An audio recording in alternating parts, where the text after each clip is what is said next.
Whoa, what is going on, football fans? Back at it with another New York Giants video.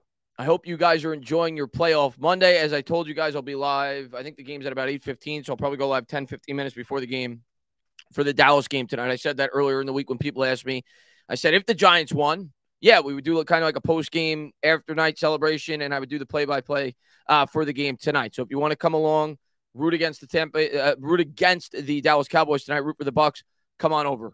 You better be a Tampa Bay Bucs fan, though, because there's no way I'm going to allow Dallas Cowboys fans into my stream. But all kidding aside, I'm so happy for all of us as a fan base because it does truly, at least for me, finally feel like this New York Giants team is back to where it needs to be. After we got our first playoff win since 2012, the last year that we won the Super Bowl on the road against a team that went 13-4. And yes, I fully recognize that the Minnesota Vikings were probably a little bit of a fake 13-win team. I understand that they won a lot of really close games. And whenever they went up against pretty good opponents for the most part outside of Buffalo, who they actually beat 33-30, they lost. And they lost in convincing fashion. But regardless, it's still a good team, and it's still the first playoff game for guys like Daniel Jones, Saquon Barkley, Brian Daboll, basically all the core pieces of this team, their first playoff game. And for them to go in there and perform in the way in which they did was marvelous. To come out of there with a 7-point win, the offense was on another level. And we're going to talk about the offense throughout this video and the job that they did. In case you guys haven't heard today, Mike Kafka is now getting another interview job. I think it's with the Indianapolis Colts. And in addition to that, Wink Martindale is as well. We'll see. I mean, at the end of the year, whether or not these guys get head coaching jobs, but I'm just going to enjoy the ride. And whatever happens at the end of the year happens at the end of the year. At the end of the day, I have a lot of confidence in this team going forward, regardless of what happens with the OC and the DC. Could it be a speed bump? Sure. But I truly believe at this point in time that right now the New York Giants have the two main ingredients for sustained success. Actually, I should say the three main ingredients for sustained success. And that's Joe Schoen, that's Brian Daboll, and that's Daniel Jones. The performance that Daniel Jones put forth yesterday, I should say, was nothing short of miraculous. And anybody that tries to convince you otherwise is out of their mind. I understand he wasn't going up against the best defense in the league, whatever you may want to say, but use your eyes. Watch the way that the guy played.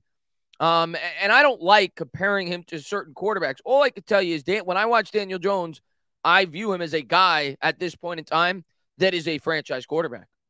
Certainly worth a second contract with the New York Giants. And he's not a guy that I would mess around with at this point in time and even give a franchise tag.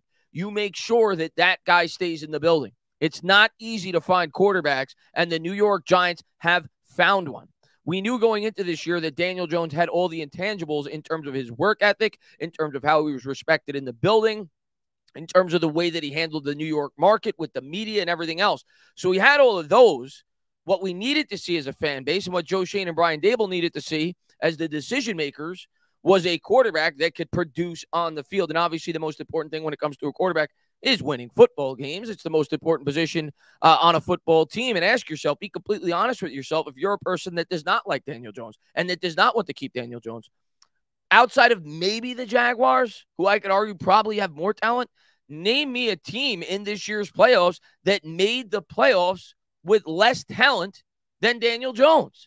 And a lot of the Daniel Jones detractors will say, well, it's all Brian Daboll. At the end of the day, the quarterback has to orchestrate the game plan. And Daniel Jones has done it to a T. People want to knock him for not making big plays. We don't have the wide receivers that could create separation. So, yes, is he going to miss a couple of throws here and there in terms of reads? Sure. But we don't know what those first, second, third reads are on the plays. And we don't know what the overall game plan is for Jones. For all we know, Daboll's telling him, pick up the yards, pick up the first downs, take what the defense gives you and move from there. He knows this overall wide receiving core is limited. He knows that we've been working with a limited offense all year. And I always thought that this offense was going to take time to progress. You go back to my live streams at the beginning of the year. I said 6, 7, 8 weeks. I thought that we'd be a very run-heavy team and we would start to transfer into what we see now. I didn't think it would take quite this long, but of course we had some injuries. Wan'Dale Robinson went down. The offensive line may have taken a little bit longer than they thought it would have to in order to develop, to really open up this offense. But we're here now. This offense right now, it looks completely different than it did at the beginning of the year. And I don't care the defenses we're going up against. We went up against bad defenses early on in the year, and we didn't look anything like this. The Giants and Daniel Jones' last two starts and the starters' last two starts, because, of course, the starters didn't play against the Philadelphia Eagles, have put up 30 points on offense. Before that, they had not put up 30 points since Pat Shurmur was the head coach. They've done it in 2 straight games. So this offense is a different animal. They showed the graphic on the TV yesterday. The Giants, I think, had 3 plays of over 25 yards in the first quarter. And I think for the year, they averaged 2.5 a game, I think it was. So this offense is just really developed. And what you've seen with this team as the year has evolved, Saquon Barkley has gone from the best player on this offense in terms of the skill positions. I'm excluding Andrew Thomas, who's incredible. And the team, relied heavily on Saquon Barkley, to a team that has slowly now become Daniel Jones' show. Daniel Jones is now the guy that steers this ship. And he was certainly a part of that ship early on in the year as well. He had several crucial moments where he came up with key third downs and so on and so forth. But it was a team that relied heavily on the ground attack, relied on the defense. Yesterday, Daniel Jones put the team on his back. And there are several instances throughout this year that people will forget about. You go back to the Dallas Cowboys game, week 5 or whatever it was, earlier, maybe it was week 3, very early in the season. Daniel Jones was pressured 29 times, didn't fumble the ball once, threw 1 interception because David Sills fell down on a route. But Daniel Jones was the only reason we were in that game. We didn't get a sack the entire night in terms of the pass rush. And Daniel Jones, like I said, was being pressured every time he dropped back to throw a pass. Yet he was able to keep us in that game. And he continued to progress and continued to get better over the course of the year. And I think Daniel Jones is a prime example of a player that if you're willing to put the work in and you're willing to work hard, you can achieve. You can achieve anything. Because I think going into this year, 95% of people would have said there's no way that this guy is going to get extended by the New York Giants, or very, I don't want to say no way, but very unlikely he's going to get extended by the New York Giants, because obviously expectations were low. You heard from the media 4 wins. Even myself, I thought we'd win 6 or 7 games. They surprised me, and congratulations to everybody that thought that they were going to win 10 or 11 games. I didn't see it coming. And this team just bought into what Brian Daboll sold them, but there was no player on this team more responsible for that than Daniel Jones. And for anybody that wants to argue otherwise, look at what they did last year when Daniel Jones got hurt. Andrew Thomas played in that game, and Andrew Thomas, to me, is the best overall player on our offense right now. I think he's the best left tackle in football. Didn't give up a pressure yesterday. But Andrew Thomas played in those 6 games. We went 0-6.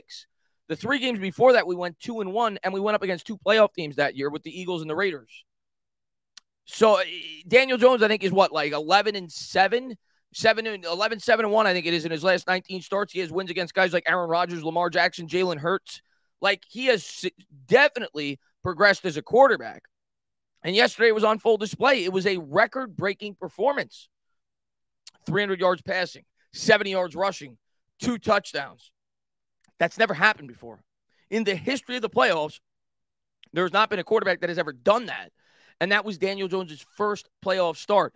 And this is a pattern. And I'm not saying he's going to be able to duplicate that against the Philadelphia Eagles. He's not going to be playing in a dome, and the Eagles obviously have a much better defense. So the Giants are going to come out with probably a different offensive approach. We all know that the Eagles aren't the best in terms of against the run.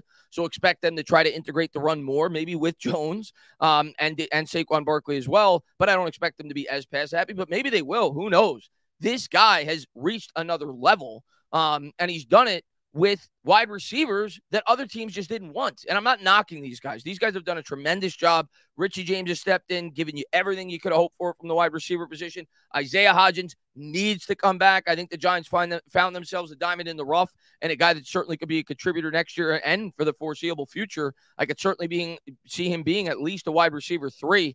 I think it's fair to say that at this point. He had over 100 yards yesterday. He caught another touchdown. He's been Daniel Jones' best weapon in the passing game, and it's great to see him continue to grow. But I don't think anybody would argue that there's not a wide receiver on this team that is a top 50 wide receiver in the league. I think that's very fair to say. You look around the league, none of these receivers would be the number 1 option on any other team in the league. And if they would be, maybe you could point to one. But you look at all these teams in the playoffs, look at the wide receivers that these guys are throwing to. So for Daniel Jones to get this team to this point, I think dispels the notion that he doesn't help the players around him. What are you talking about? Of course he does. We have a weak interior offensive line overall for the year. We have a weak wide receiving core. We have a pitiful linebacking core. We have a pitiful secondary once Adoree Jackson was out. Now he's back. Kudos to him, by the way. He played tremendous yesterday, keeping Justin Jefferson in check start to finish. But Daniel Jones, to me, has proven, I'm not even going to say that we should extend him. We need to extend him to a 4 or 5 year contract at this point. You need to give the guy the money. You cannot let him hit free agency. Could you imagine what would happen to Joe Schoen if the Giants, say, make the NFC title game this year and we elect not to bring back Daniel Jones and he signs with the Jets or signs with the Washington, a team that needs a quarterback that is pretty well developed, and he goes and wins a Super Bowl for them? There's no way the New York Giants are going to let that happen, and nor should they. When you have a quarterback, you don't mess with it. And I think we got the coach, and I think we got the quarterback. And when I look at Jones, I watched that game yesterday, and I'm saying to myself, is he all that different from a guy like Justin Herbert? I don't know.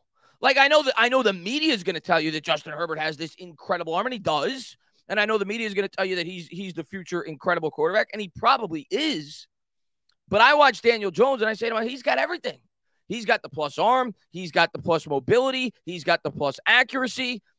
And now he's able to manipulate the pocket. We've seen that several times. He knows how to take off and make plays with his legs. And we have always known that he's had incredible work ethic, and he's built to play in New York.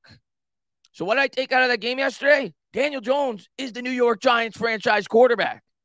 He's going to sign the contract, and I'm going to be happy when he does. That takes a big load off of my chest, and it should take a big load off of every New York Giants fan's chest. Period.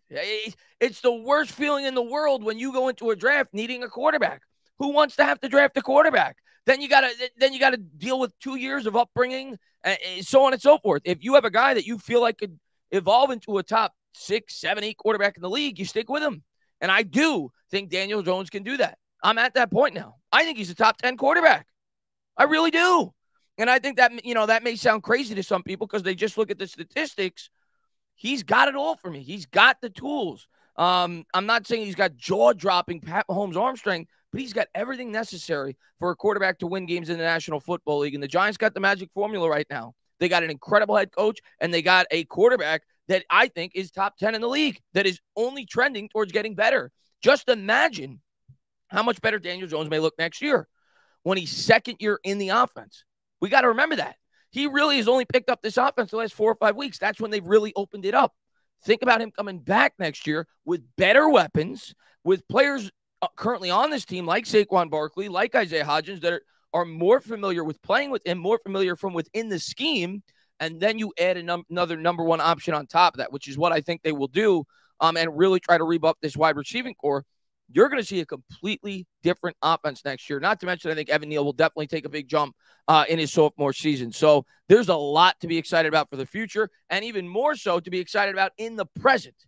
The fact of the matter is, and I understand we're underdogs going up against the Philadelphia Eagles, as we should be. They're the number one seed in the NFC. We're 4 quarters away, and I think a lot of people misinterpreted when I said this on my stream yesterday, so I want to clear up what I said because I saw a lot of people in the comments. I said, and I assume it came out this way, or at least this is what I was thinking when I said it. Maybe I misspoke. The New York Giants are 1 win away from going to a game that will decide whether or not they go to the Super Bowl. That is what I meant to say if I did not say that. We need 2 wins to go to the Super Bowl. But if we beat the Philadelphia Eagles, we will be playing in a contest that we will be 60 minutes away from going to a Super Bowl. And you cannot convince me otherwise that the New York Giants do not have a chance against the Philadelphia Eagles, because we certainly do. They're the favorite. They should be. They're at home. They're rested. And on paper, they're the better team, as they demonstrated the first time that they played us. But I'm going to tell you what. It is very hard, and it has happened. You saw it happen this year. The 49ers destroyed the Seahawks in the playoffs. It is very hard to beat a team 3 times in the same season. Okay? And the Giants have to have confidence going into this game. They are hot. They are playing their best football. They just saw their third stringers, regardless of the excuse you want to make if you're an Eagles fan or a Giants detractor in terms of the Eagles weren't showing everything, so on and so forth. They were absolutely trying to win that game. They had Jalen Hurts in the game when he was still not 100%, worried about potentially getting him further injured to try to get that number 1 seed. They had all the starters in there. Maybe they weren't showing you the full playbook because they didn't think the New York Giants backups were going to make that much of a game. Regardless, that should instill a ton of confidence into this New York Giants team, knowing that they were able to go toe-to-toe with their third stringers. Not to mention, Brian Daboll knows Jalen Hurts as well as pretty much any other opposing coach in the NFL. Why? Because he coached him while he was in college at Alabama. So you're telling me we have an incredible coaching staff, which I think we could all agree on, that has already gotten 2 looks at this Eagles team that did not show them anything the second time around because we had our third stringers in there, and have a head coach that knows their quarterback very well while he coached with him in college. You're telling me I don't think we have a chance? No, I think we have a chance. And the Eagles were not playing hot at the end of the year before they played the New York Giants. We'll see. And, you go back to that Packers game, as I've said now for 2 or 3 weeks, the 15-1 Green Bay Packers. Remember when we played them in the playoffs? That first quarter and a half of that game, they looked like they were asleep. And that's not rare. You see that a lot of times in the NFL playoffs when a team has a bye. They have 2 weeks off. Sometimes it takes them a quarter to get back to it. So maybe the New York Giants catch the Eagles rusty.